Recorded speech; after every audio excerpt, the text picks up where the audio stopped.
الله والصلاة والسلام على سيدنا رسول الله وآله وأصحابه ومن اتبع هداه. سڵاوی خوای گەورەتان لێبێت بەڕێزان ئامادەبووان مامۆسایانی بەڕێز و خۆشەویست، هیوادارم هەموو ساتەکانی ژیانتان زێڕین بێت و چەند ساتێکی هێمن بەنەسەر لەگەڵماندا. ئەو باسی کە من ئاماژەی پێ دەکەم دوو تەوەری سەرەکی هەیە. یەکەم هۆکارەکان، هۆکاری تەکفیرکردن، دووهەمیشیان ڕێگەچارە. سەبارەت بە هۆکاری تەکفیر، بە کورتی تەکفیرکردن واتە دەرکردنی خەڵکێک تاکێک لە ئاینی پیرۆزی ئیسلام، لە بازنەی ئیسلامەتی و تۆ ناسنامەی ئەشۆریتەوە و ئەو ئاینە کە گوایە ئەو باوەڕی پێی نییە و هەڵگەڕاوەتەوە لە دین یاخود بە هیچ شێوازێک لە بازنەی ئیسلامەتیدا نەماوە کە لە ڕووی فقهی و شەرعیەوانێ چەندین ئەحکامی ترواری دەبێتە سەری، هەندێک جار لەلایەن تاکەوە ئەکرێ، هەندێک جار لەلایەن گروپۆ ئەکرێ، بە زۆر بەکەمی لەلایەن ئەهلی اختصاصی خۆیەوانێ کە تایبەتمەند بێ لەو بارەدا بکرێ. بە کورتیەکەی لەناو کۆمەڵگەی مسلمانە گرفتەکەمان ئەوەیە کە تەکفیرکردنی خەڵکی بازنەکانی تێپەڕاندووە. واتە مامۆستایەک ئەگەر لەسەر جۆرێ فتوای تایبەت هەبێت دوور نییە کە تەکفیر نەکرێ. ئەگەر کەسێک بیرێکی تازە بکاتەوانێ لە بازنەی ئیسلامدا جێبێتەوانێ بە پێی پێوەری ئەهلی عیلم، بەڵام ئەوان قبوڵیان نەبێ، ڕای ئەوان نەبێ، تەکفیرەکرێ. واتە گرفتەکەی ئێمە لەوایە لە بازنەیەکی بەرتەسکی بچووکایە تەکفیرکردن، بەڵام ئێستا لە بازنەیەکی زۆر بەرفراوانی گەورە دانراوە. هەموو تەنانە زانایان ئەترسن لە دەربڕینی ڕاکانیان لە ترسی ئەوەی کە تەکفیر نەکرێن یا تەفسیق نەکرێن یا تەفجیر نەکرێن یاخود بە تەبدیع ناوزەند نەکرێن. زۆر بە کورتی هۆکارەکانی تەکفیرکردن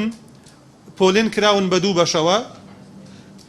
بەشێکیان هۆکاری زاتین خودی و هەندێکیشیان بابەتین مەوضوعی. بە کورتی ئاماژەیان پێ دەکەم و دەبێت ڕاشکاوانە باسی بکەم بۆ ئەوەی کە مەبەستمانەوەیە کە ئێوە چینێکی تایبەتن کە گاتە لا ئێوە وردەوردە ئەم بەسەلانە بە گرنگی بزانین کە بگاتە خواردتریش بۆ خەڵکی و لەسەر ئەم بیرە جوانانەی کە لێرە تەڕح ئەکرێ بگاتە زۆرترین و پانتایەکی بەرفراوان لە خەڵکی. هۆکارە تایبەتیەکان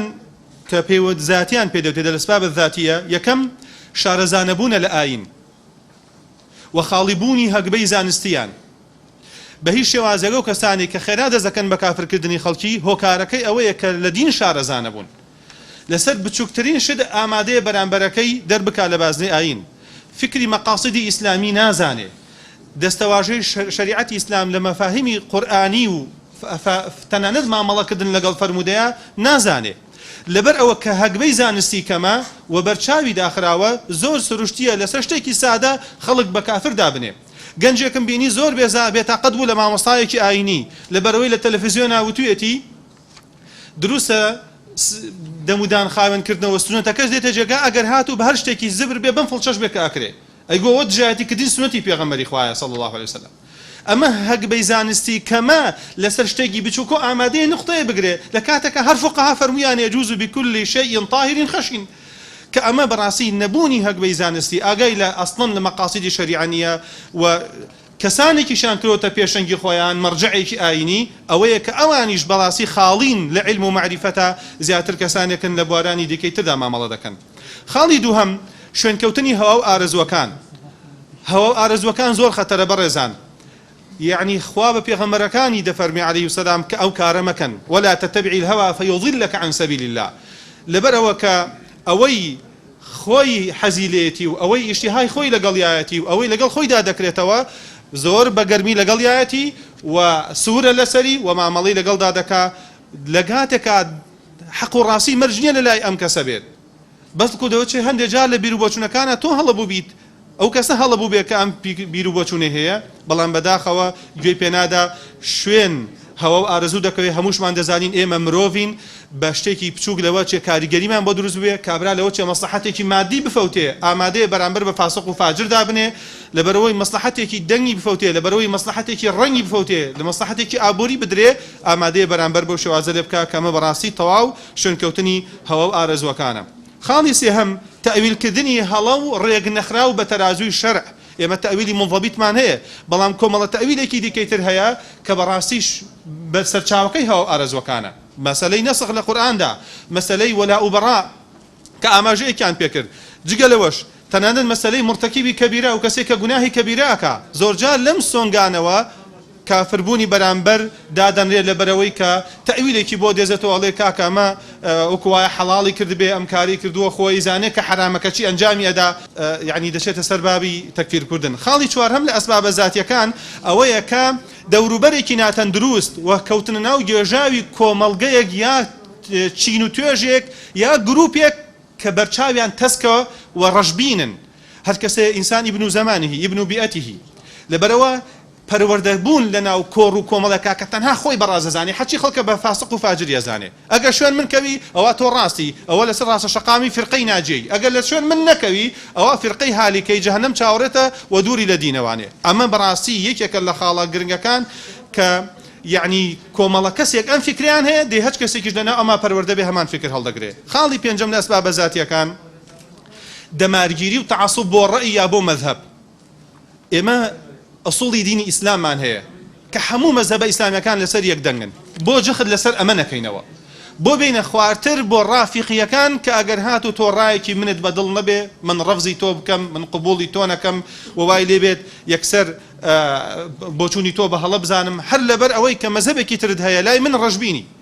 بە تایبەتی ئێستا کێشەکەمان لەوایە تەکفیری مەذهبەکرێ، تەکفیری شوێنکەوتوانی مەذهبێکەکرێ، عیلمیان پێ بێ یا عیلمیان پێ نەبێ، خوێنی حەڵاڵەکرێ لەبەرەوەی کە گروپێک لە مەذهبێکە کاری بەدئەکە هەموو گروپەکە تێوە ئەگرێنرێت. کاکە قەومی عەرەب قەومێکە ئەگەر هەندێک خراپی تابێ حکومەوەکانی ترچی کورد گەلێکە ئەگەر دوانی خراپێ ئەوەکانی دیکەی ترچی هەموو پاکێتی و چاکێتی. بە پێی فقی ئیسلامی ئەگەر لە کەشتێکە یەک نەفەری خراپەکان و تاوانباری تیابێ 99 نەفەری پاکی تیابێ چۆن تۆ ئەدەی بیرڕوخێنی لە کاتێکا لە فقی ئیسلامی ئەڵێ ئەگەر هات و 99 خراپی تیابوو یەکێکی چاکی تیابوو ئەبێ حساب بەو چاکە بکرێ کە بەناحەق نەفەوتێنرێ.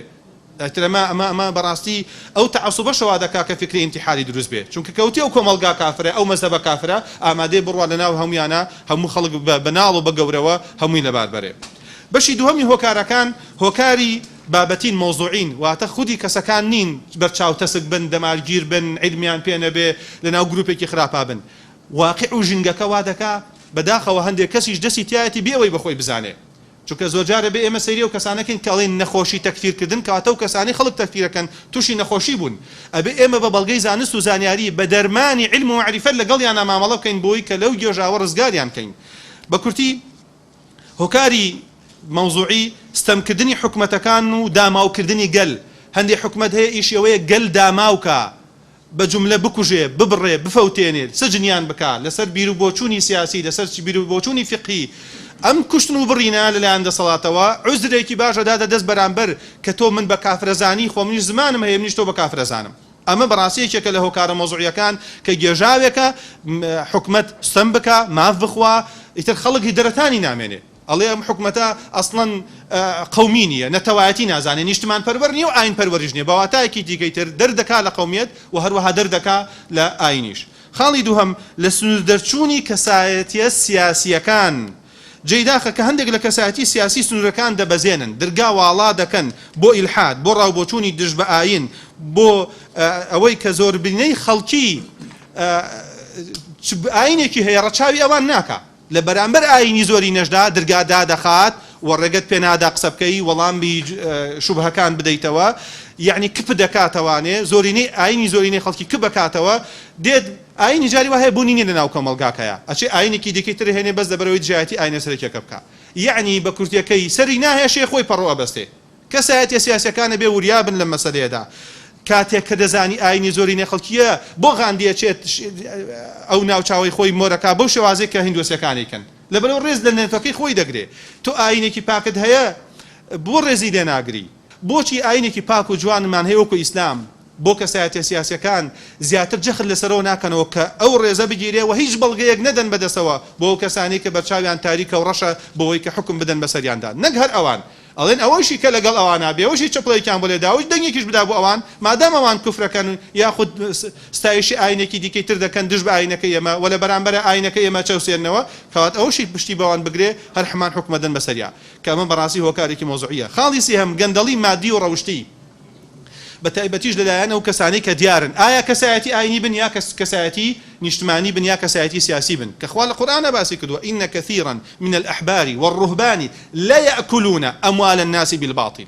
کەواتە هەر کەسێک بێت سیاسی بێت کەسایەتیی ئاینی بێت کە دەستی کرد بە گەندەڵیکردن لە ڕووی ئەخلاقەوە گەندەڵیکردن لە ڕووی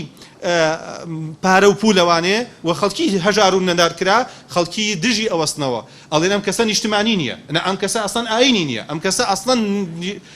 دۆستی گەل نییە یعنی هەرچی پێوەرە جوانەکانی ئاین و گەل و نیشتمان هەیە لی دەسڕنەوە بۆ لەبەر ئەو هەموو گەندەڵیکەوە ئایکا و خەڵکانێکیش برسی و بێنازن. خاڵی چوارهەم گرفتەکانی پەروەردە و فێرکردن و گەندەڵی لە جونگەکەیدا کە ئەمە خاڵێکی زۆر مهمە بەڕێزان. ئەگە زیاتر باسی واقعی خۆمان بکەین چەند جارێک ئیسلاح کراوە لە مەسەلەی پەروەردەیە آخر ئیسلاح کە کراوە پێم وا بێت بە اعترافی ئەو کەسانی کە کردویانە هەر لە وەزیرەوە تا خوارەوە کەمترین بواری ئاینی و پەروەردەییان داناوە پەروەردەی ئاینیان داناوە لە خوێندنگەکانە بە تایبەتی خوێندنگەی سەرەتایی. منە پرسم باشە تۆ لە ڕێگەی بە تایبەتی وەزارەتی ئەوقاف و وەزارەتی پەروەردە ئەگەر لە ڕێگەی ئێوەوە ئاینێکی میانڕەوی جوانی چاکی پاکی دۆستایەتی نیشتمان پەروەری مەدەنیەت و شارستانیت و ژیانی تابێ پێشکەش بە خەڵکی نەکرێ بچووکترین شت پێشکەشی مناڵەکان بکەی ئەی کێ فێریان بکە. دوایەوە کە تۆ لایەنی ڕۆحید لە قوتابخانەکانی خۆمانە تێر نەکرد و فێرت نەکرد ئەم گەنجە کە تۆزێ پێگەیشت ڕائەکا بزانێت کە کێ لە کوێی ترۆوانەیە لایەنی ڕۆحی پڕکاتەوە ئەچێتە لای گروپێک کە بەرچاوی ڕەشە ئەچێتە لای کەسێکی تر کە تەنها خۆی بە فرقەی ناجی ئەزانێ ئەچێتە لای کتێبی کەسانێک تر دەخوێنێتەوە چونکە تۆ منهەجت نییە بۆی منهەجێک تر دەخوێنێتەوانێ کە بەڕاستی فکرێکی ڕەشی پێدا بۆیە ئەبێ خوێندنەوەیکی تر بکرێ بەڕاستی دروخستنەوەی چەمکی ئاین و پەروەردەی ئاینی لە خوێندنگاکانماندا و لاوازکردنی حتا لە پەیمانگا و زانکۆکان پێویستە هەبن ئەمانە بۆی جوانترین فکر پێشکەش بە کۆمەڵگاکەمان بکرێ بۆ لە شوێنێک ترۆ بۆمان بێ بۆچی ئەم مناڵەم گەنجانەمان لە فکرێکی ترەوان ێستا چاوە بگرێ کە ئەمە خەلەلێکە بەڕاستیەکێکە لە هۆکارەکان تەنانەت ئەبێتە بەڵگەیەکی ژەڵێن کاکەوتە دینیان نێژ لە مەکتەبە ئەوە تا ئاین نەما ئەگەر کەسێک ئیمانی هەبێت چۆن شتی واکە. خاڵێکی تر خاڵی پێنجەم ڕاگەیاندنی بێبنەمای زانستی و پەروەردەیی. بەڕێزان ئەو ڕاگەیاندانەی کە هەمانە نەبنەمای زانستی هەیە نەبنەمای فەرهەنگی هەیە نەبنەمایکی کۆمەڵایەتی هەیە و ئەو مسەلسەلانەی کە باز دەکرێت تەنها بواری ئابووری و قازانجکردنی مادیان بەلاوەڵ گرنگە بۆیە یەک فەوزا هەیە لە ڕاگەیاندنا زیاد لەو فەوزایانەی کە لە شوێنی جێگەی تردا هەیە. یعنی مامۆسایانی ئاینی ئەگەر هەندێکی کەمیان لە مینبەرەکانەوە هەندێک هەڵە بکەن زۆر جەختی خێتە سەری بەڵام کەس باسی ڕاگەیاندن ناکا ئەو تەمسیلانەی کە پێشکەش دەکرێت کەس نازانێ یعنی ئایا باڵانسی حسابی لە ڕووی علمیەوە چەنە لە ڕووی کۆمەڵایەتیەوە چەنە لە ڕووی پەروەردەی دەرونیەوە چۆنە لە ڕووی حەزکردن لە زانستەوە بەڵکو هەندێک تەمسیل پێشکەش دەکرێت گاڵتەکە بە مامۆستا گاڵتەکە بە پزیشکی دەروونناس بە تێکچوو ناویان نەبا و گاڵتەکە بە بەشێکی باش لە باوکایەتی و لە دایکایەتی واتە هیچ واتایەکی جوانی بۆ ژیان نەهێشتەوە. دەی باشە ئەم ڕاگەیاندانە کە ئەمە دەکەن و چەندین مەی خواردنەوە شتێکی سروشتێتە پیا کوشتن شتێکی سروشتێ لە تەمسیلەکانە کەس باس ناکە ئەمە تومتیژی بێ ئەنجا خەڵکێکیش کە ئەبینن ئەم تەمسیل ئەم تەلەڤیزیۆنە باسەکە ئەڵێن ئەم تەلەڤیزیۆنە فاسقە ئەوەشی کەسە پەرشتێکە فاسقە ئەوەشی لە پشتیوێتی و یارمەتیەدا فاسقە بە واتای تر کەم دەڵێن فاسقەوە کەمترین نرخم بۆ داناوە لە پێوەرەکانی وانەگینا بە کافریش ناوزەن دەکرێت. ئەمەژی تر بوو لە هۆکارەکان با بە کورتی بێمە سەر چارەسەرەکان کە ڕێگاچارن ئەمانە پێشنیارن کە هیوادارم هەمووان کاری لەسەر بکەین. یەکەم بڵاوکردنەوەی زانست و زانیاری و برەودان بە ڕۆژنبیرکردنی تاک و کۆمەلگا لەسەر بەهاڕەوشتەکان بە تایبەتیش مامەڵەی گونجاو لە کرانەوە لەگەڵ یەکتر و ڕوونکردنەوەی سنوورەکان و بازنە ئازادیەکان کە شەریعەتی ئیسلام دایناوە. دووهەم بنیادنانی سەرچاوەیەکی شەرعی و زانستی کە مەرجع بێت و متمانەی پێ بکرێ. ئەگەر کۆمەڵێک مەرجعێکمان هەبێ بەداخەوت ئێمە کاتی خۆی هەڵماندا مەجموعێکی فقهی دروستکەین بەڵام هەندێک ترس هەبوو لە ئەوەزعەکەیە کاتێک کە لە وڵاتێکە مەرجعێکی بەرفراوانی زانستی ئەکادیمی شەرعی لەلایەن زانایانی پسپۆڕی بڕواپێکراوانێ نەبێت فەوزایەک دروست دەبێ کە زۆر جار شوێن فتوایی لا ڕێ لا چەپ ئەکەوێ کە کەسانێک هیچ کاتێک باڵانسی حسابی علمیان تەواو نەبووە ئەوان فتوا دەدەن بۆیان کەوەش بەڕاستی خەڵێکی زۆر گەورەیە. خاڵی سێهەم ڕۆشنبیرکردنی کۆمەلگا لە ڕێگەی کۆڕ و کۆبوونەوەی زانستی تا هەموو تاکەکانی کۆمەلگا لە بیرتەسکی ڕەشببینی و کەم زانستی ڕزگاریان بێت و نەکەونە ناوچاڵی نەزانی و بیری توندوتیژی و کۆمەلگا بە نەفام لە قەڵم بدەن. خاڵی چوارهەم گرنگیدان بە چینی لاوان و پەروەردەکردنیان لە ڕێگەی دانانی بەرنامەی پەروەردەری بۆ خوێندکاران لە ڕێخستنی بەرنامەی ڕاگەیاندن هەر لە ئیعلامەوە و بەستنی چەندین کۆربەندی زانستی و ڕۆشنبیری تا لاوان تەواو بەرچاوڕوون بن لە سنوورەکان و ڕێزی ئاین و بەهاڕەوشەکانی ناو کۆمەلگا و فەرهەنگی نەتەوەکەی خۆیان بگرن. پێنجەم چەسپاندنی دادوەری گشتی لە دەسەڵاتدارانەوە کە دەست پێ دەکات تا دادوەری کۆمەڵایەتی و هەروەها خێزانی بۆ ئەوەی کۆمەلگا هەست بە داماوی و شکست خواردی نەکا و تەواو هەمووان دڵخۆش بن بۆ دەسەڵات و دەستگاکانیان لە بری ئەوەی ڕەشبین بن گەشتبین بن بەرامبەریان و لە بری ئەوەی کە تەکفیر بکەن و حکومەت و دەسەڵات بەرەولا بەرن ئەسڵەن خۆیان بکەن بە گیانفیدا لە پێنا ئەو دەسەڵاتە دادوەرەدا و حەزکەن خۆیان بخەنە بەردەم تیژی دوژمنان بۆ ئەوەی کە دەسەڵاتەکان بێنێتەوە.